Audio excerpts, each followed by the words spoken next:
Welcome back. I'm glad you're still with me.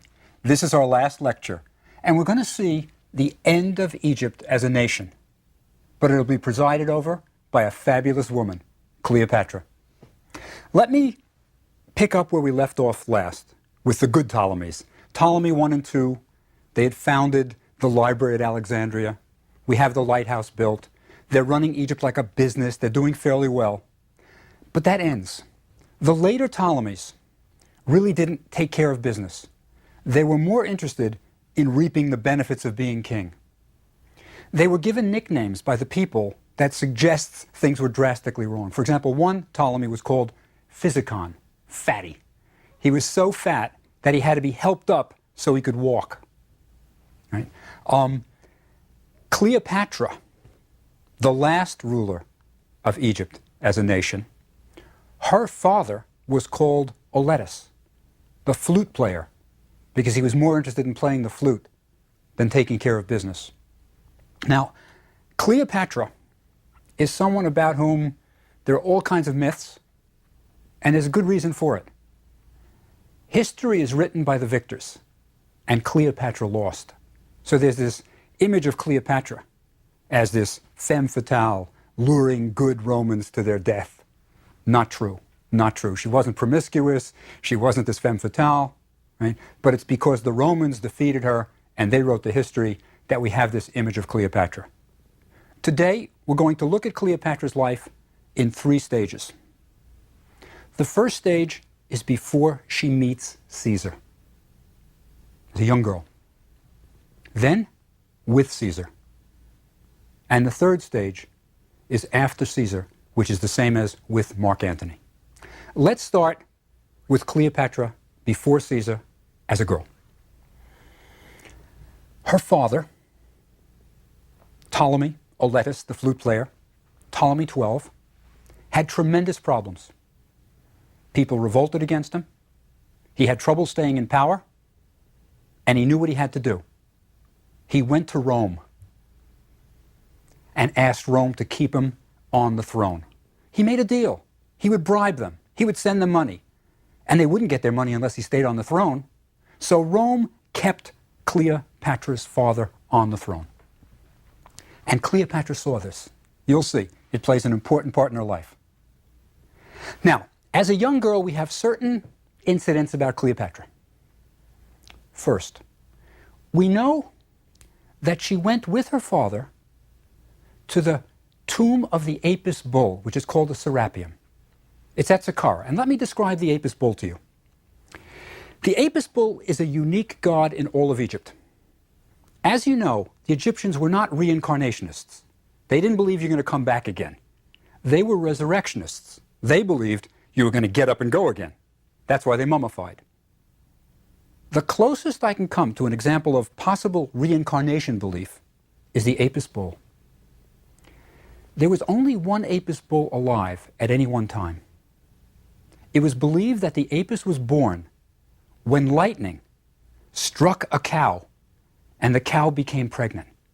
So the Apis is part god, celestial, part terrestrial. When this Apis is born, it had special markings, and that's how they could find the Apis. It had wings on its back, it had a scarab, a beetle shape on its tongue, and its tail hairs were doubled.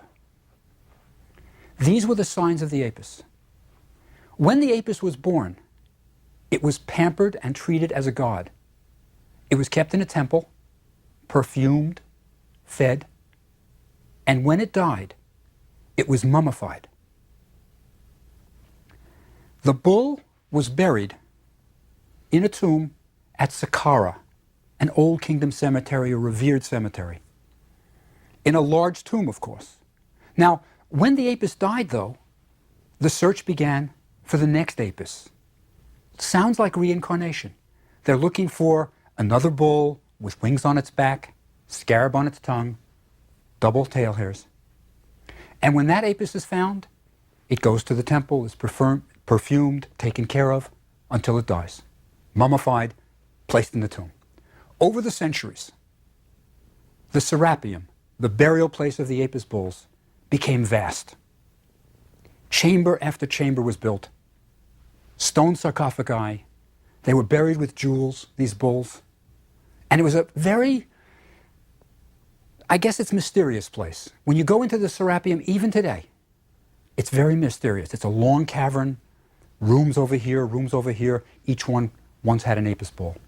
Cleopatra was taken by her father to Saqqara to see the burial place of the Apis bull. They must have been burying a bull, and she was there for the services. Now, I believe that this is a turning point in Cleopatra's life. Cleopatra will become the only Ptolemy ever to speak Egyptian. The only one. The Greeks didn't care about the Egyptians. She's the only one who is going to try, well, she does, to speak Egyptian. Not only that, she will make a desperate attempt to resurrect the Egyptian religion, which is dying. And I think it's because as a kid, as a child, she goes to this tomb of the Apis bull, hears the priests chanting, sees the incense, and it makes an impression on her that will change her life.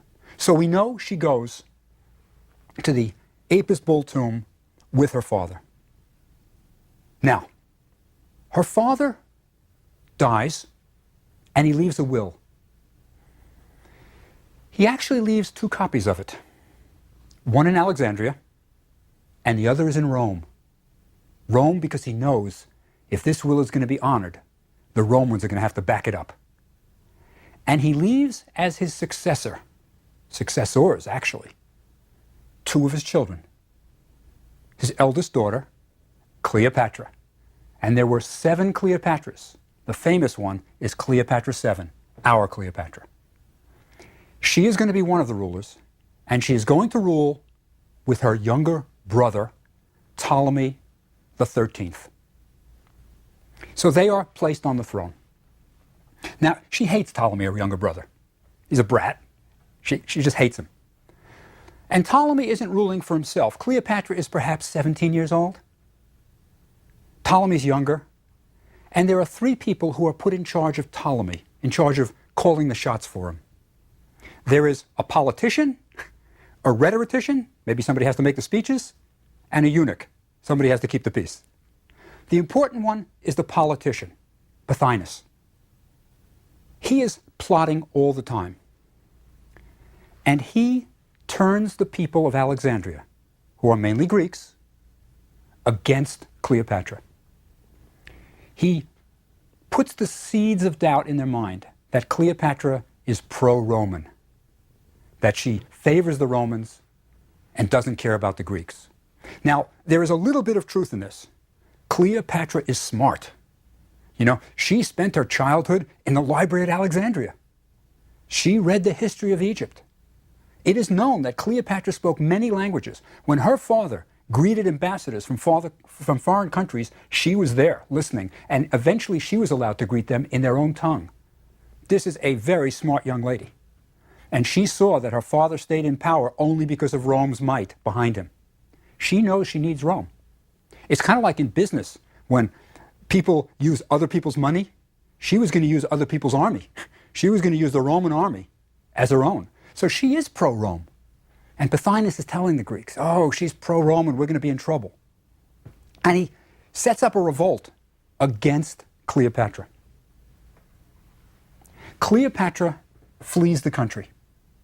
She knows she's about to be killed. She flees. But she is no ordinary woman. She's only 17 years old. But she doesn't just flee. She raises an army. Right? She raises an army. She's going to come back. Now, at this time with civil unrest in Egypt, Rome is concerned. Why do they care? They want the grain to keep coming out of Egypt. This is feeding Rome.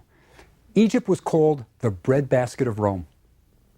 Rome wasn't growing enough for their army, and they're going to take it out of Egypt.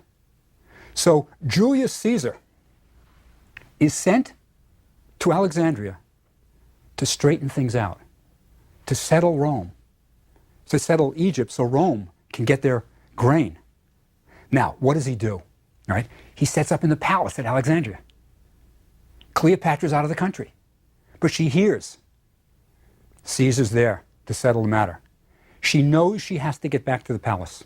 She knows that Pothinus is going to turn Caesar against her. And this is the famous scene. How does she get back to the palace? It's the famous scene in the movie, the Cleopatra movie with Elizabeth Taylor. And one of the things that amazes me when I teach Cleopatra in my classes at my university, the kids don't know about this movie, the famous Elizabeth Taylor Cleopatra film. They don't know it exists. I mean, it's a wonderful movie. And you have this great scene where Cleopatra is smuggled into the palace in a rug, right? And the rug is brought to Caesar. And he said, "What is this?" It's a present. And then they roll out the rug, and there is Cleopatra. Now, what does Caesar make of this 17-year-old girl? First, Caesar is sophisticated. He's a military man, but he is educated. Speaks Greek. He could speak to her in Greek, right? She could probably speak to him in Latin. So they don't need a translator. And what they do later, they won't need a translator for. But she comes out of this rug, and Caesar has never seen a woman like this. Now understand, he's a womanizer. He's middle-aged, he's sophisticated. But he's never seen a woman like Cleopatra because Roman women stayed in the house. They were uneducated. They were supposed to be in the kitchen. And here is Cleopatra, speaks maybe 5, 6 languages, educated, powerful. She may be a kid, but he's never seen anything like her. He has to make a decision about who should rule. He has to settle things. You've got her younger brother and Pothinus, and you've got Cleopatra on the other side. He rules that they should rule together. His decision is, nope, we follow the will of her father, and they rule together. Pothinus doesn't like this. He's always plotting, and he's always trying to figure out who's going to win, and he wants to be on that side. So Pothinus starts a revolution against Caesar. Caesar only has a small army with him. Never thought there'd be problems. And Pothinus sort of stirs up revolt.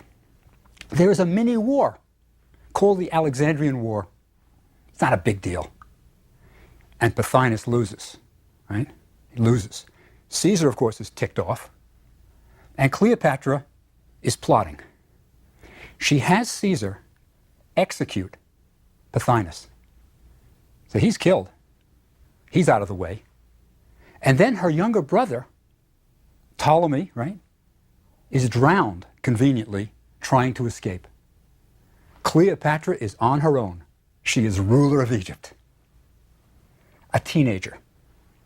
What does she do? Well, I think she was rather cunning. She decides to take Caesar on a tour of Egypt. Smart move. Caesar, as I say, is sophisticated. He's been around. But he's never seen anything like Egypt. At this point in history, Rome is mainly mud brick. The Rome that tourists see, the Rome that, everybody loves now, was not yet built. This is a stone nation, a nation built in stone, and he is going to be impressed. And she says, let's go on a boat ride, and I'll show you some of the things. So she intends to impress Caesar, undoubtedly. They go on a boat, which is, it's a Greek word, the megathalos, the big boat, the megathalos, big boat. It was a fabulous boat, practically a houseboat. Now, what would Caesar have seen on this tour? Well, as they go south from Alexandria, they would have seen the pyramids. Caesar would never have seen that. The pyramids that were built by Sneferu. The bent pyramid, the red pyramid, the Great Pyramid at Giza. They might have gone to Saqqara, and maybe for the first time, Caesar would have seen a mummy, an Egyptian mummy. And he would have learned about immortality, how the Egyptians believed in a kind of immortality that I think Caesar may have found appealing. The idea that you can live forever if you're preserved properly. But then they continue their tour south. And they go all the way south, right? They're going all the way to Thebes, the religious capital, which was called Waset by the ancient Egyptians. And there he would have seen the obelisks erected by Hatshepsut at Karnak Temple. And then they continued even further south as far south as Aswan. He would have even seen, all the people we've talked about, he would have seen their monuments. He would have seen Taharka's Hall of Pillars. I think he must have been blown away. Never saw anything like it. By the time they reach Aswan, Cleopatra is pregnant with Caesar's child. They stop at a place called Hermonthis, not far from Thebes, not far. And they agree that if the child is a boy, they will build what is called a mamisi, a birth house. It is a little shrine chapel to commemorate the birth of a god. Now, Cleopatra, the ruler of Egypt, is a goddess. So her child is going to be a god. And if it's a boy, they will build this birth house. Now, it is a boy. It is a boy, and they did build that birth house. And if you want to see Cleopatra's name, one of the few places you can see it, because the Romans destroyed her, is go to Hermonthis, and there is one block left of the temple that's upside down, but on it is a cartouche with Cleopatra's name, built for the boy who would be born. And she names him Caesarion, Little Caesar, right? Names him after Caesar. So Caesar has an heir, and he's a god. Now, Caesar has to go back to Rome. He's got to take care of business. But once he goes back to Rome, I think he's changed forever. I think he has been with a goddess. He would have been viewed as her consort, as her husband, by the Egyptians. There were no marriage ceremonies, as far as we know, in Egypt. There was no ceremony. When you simply lived together and you were husband and wife, but there was no real formal ceremony. So I think certainly the people of Egypt, seeing Cleopatra travel through Egypt with this man, would have taken him as her husband. Now, of course, Caesar has a wife in Rome, Calpurnia. And he returns to Rome. He returns to Rome. He has business. But he sends for Cleopatra and Caesarion. And Cleopatra and the boy go to Rome. Now, Rome is outraged. This is a Roman with a good Roman wife who is bringing an Egyptian and his child to Rome. And he sets Cleopatra up in one of his villas just outside of Rome. And then he makes it worse. He has a statue of Cleopatra dressed as the goddess Isis placed in a Roman temple. People don't know what to make of this. They just don't. I think the women would have been intrigued by Cleopatra. They've never seen anything like her. They're probably interested in the makeup and all the people who are coming with her, her entourage, and they've never seen a boat like hers. It must have been fabulous. You could just hear all of Rome buzzing about her. And then he sets up this statue of her in a Roman temple. Now, more concerned than anyone is the Roman Senate. They are concerned that Caesar wants to rule Rome as a god. He's getting in his head. They're afraid that this woman, Cleopatra, is corrupting their good Roman leader. And they decide he has to be killed. Now, this is the famous Beware the Ides of March story. This is where Caesar is told by a soothsayer not to go to the Roman Senate on March 15th. Beware the Ides of March, that he would be killed. He goes anyway, and he is indeed stabbed to death by the Roman Senate. They literally all gang up on him, and they all stab him. Cleopatra is in a bind. She is in hostile territory, Rome, with a child, and she is widowed. Now, I think at this point, there is a very interesting parallel between Cleopatra's real life and an Egyptian myth. Let me say something about perhaps the most central myth in all of Egypt, Isis and Osiris. Now, according to the myth, Isis and Osiris are husband and wife, sister and brother. And they come down to Egypt to civilize Egypt. Now, what I mean by civilizing Egypt is they teach Egypt farming and cattle raising. So they're no longer hunter-gatherers. They are a civilization that is sedentary. And it goes very well. And from Egypt, all other civilization spreads. Typical myth, you're learning that Egypt is the most important place in the world, and everything comes out of Egypt. Eventually, Osiris is killed, murdered, by his brother, his evil brother, Seth. Right? But Osiris is resurrected by Isis, by magic. She resurrects him. Now, in the form of a bird, she hovers over Osiris. He resurrects, impregnates her, and she has a child, the god Horus. Osiris becomes the god of the dead because he's the first person to resurrect, and he goes to the west. Now, what we have here is Isis, a widow, whose husband has been killed. She has an infant child whom she must protect. And there are trials and tribulations which Isis overcomes and protects Horus. This is exactly the situation Cleopatra's in. Exactly. She's got a child. Her husband has been murdered. She flees to Egypt. She flees. She must have thought, oh, I'm like Isis almost. She must have thought this. She stays there for several years. And then, this is the end of the part of her life, which is with Caesar. Then Antony enters her life. Now, Antony is a general. He's no Caesar. He's not cultured. He's rough around the edges. And he asks to meet Cleopatra. Why? He needs Cleopatra's support because there's civil unrest in Rome, and he's going to have to wind up fighting Octavian, perhaps. So he goes to see if Cleopatra will back his war. Cleopatra meets him at Tarsus, but she makes an incredible entrance. She has this boat that's fabulous. They've got gold dishes on the boat, solid gold dishes. And the oarsmen are dressed as gods in costumes. And she pulls in, right? And she invites Antony, who has never seen anything like this, to dinner. And this is the stuff of which legends are made.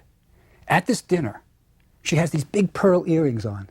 And according to the legend, I don't know if this actually happened or even if it's possible, she takes off one of these big pearls that everybody's looking at, and she drops it in her wine cup, which is vinegar, partly vinegar, and it dissolves and she drinks it, right, just to show the pearls mean nothing to her. After the party, she gives away the gold dishes to the guests as party favors. Right? Oh, you like the furniture? Take that too. Antony is impressed. He goes back to Egypt with her. And they sort of hang out together, and that's the best term for it. It's not official government business, but they are hanging out together, they are drinking. He's rough at the edges. She can live that kind of life too. And she becomes pregnant. Now, remember, he's no Caesar. I think Caesar was the love of her life. I really do. Antony's no Caesar. And she has twins by Antony. Twins. Now remember, she named the son of Caesar Caesarion. Well, she has a boy and a girl, but she doesn't name the boy Antony. She names the boy Alexander Helios, Alexander the Sun, named after Alexander the Great. She's looking back at her heritage. The girl is Cleopatra Selene, Cleopatra the Moon. So she has these two children. Antony has to go back to Rome, take care of business. And what does he do? He marries another woman. He marries Octavian's sister, Octavia. Political marriage. Makes sense. But Cleopatra must have been furious and deserted. I mean, she's a widow with 3 children, right? I mean, don't think of her as this poor, woman with 2 in diapers. She's queen of Egypt. She's doing all right. But she must have been furious. Anyway, later, several years later, Antony is about to fight his wars, and he needs Cleopatra. He needs the army to be sustained. And he sends a messenger to Cleopatra. He says, will you meet me? Now, this is the woman he's abandoned, right? She says yes. But remember, she is very, very smart. She is cool and calculating, and she agrees to meet Antony in Syria. They meet, but she arrives with an agreement already worked out in her head.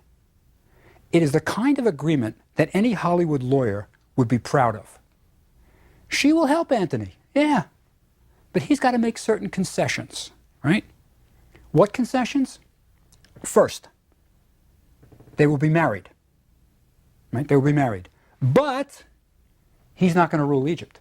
Caesarion is the ruler of Egypt. Also, in return for financing the war, Cleopatra is going to get Sinai, Judea, Cyprus, and Arabia. Right?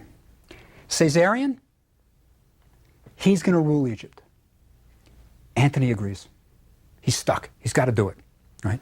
So they agree. And during this period, she has another child. Names him not Antony, Ptolemy. Ptolemy. She knows that Antony isn't somebody you can really anchor yourself to. She needs him, he needs her, they're doing okay. So they agree to this arrangement. And Antony goes off to war, does not so well, wins a couple of battles, right? Does okay.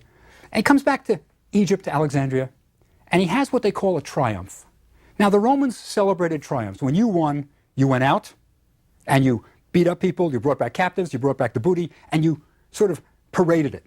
So he has a triumph, and it's called the Armenian triumph because they beat Armenia. But at this triumph, Cleopatra is on a platform dressed as Isis, and the children are there dressed regally.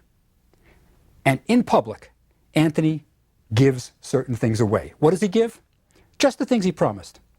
Caesarion is called King of Kings and given the rulership of Egypt. Alexander Helios is given Armenia and Pontia, that's like near Turkey. Cleopatra Selene, she gets Libya. Little Ptolemy, he gets Phoenicia and northern Syria. This is their endowment. These kids don't have to worry about college. They are well set up. Cleopatra has pulled it off. She's doing quite well.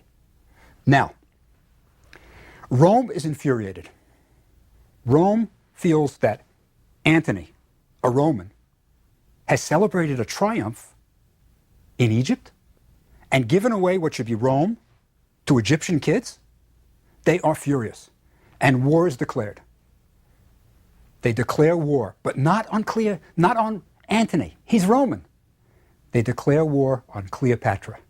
She is the enemy of Rome. So there's going to be a battle.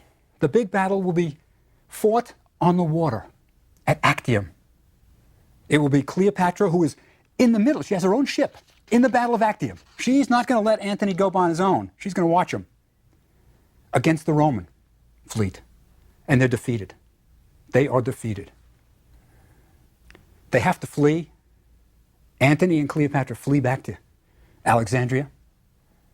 Octavian marches on Alexandria, says, "Give me Antony to Cleopatra, and I won't sack the city." Cleopatra refuses. She won't give up Antony. She is a person who has principles. She is planning on suicide. She's going to kill herself. Sends a message to Antony. She barricades herself in the palace, sends a message to Antony and says, "By the time you get this, I'll be dead." Antony reads it and decides to kill himself.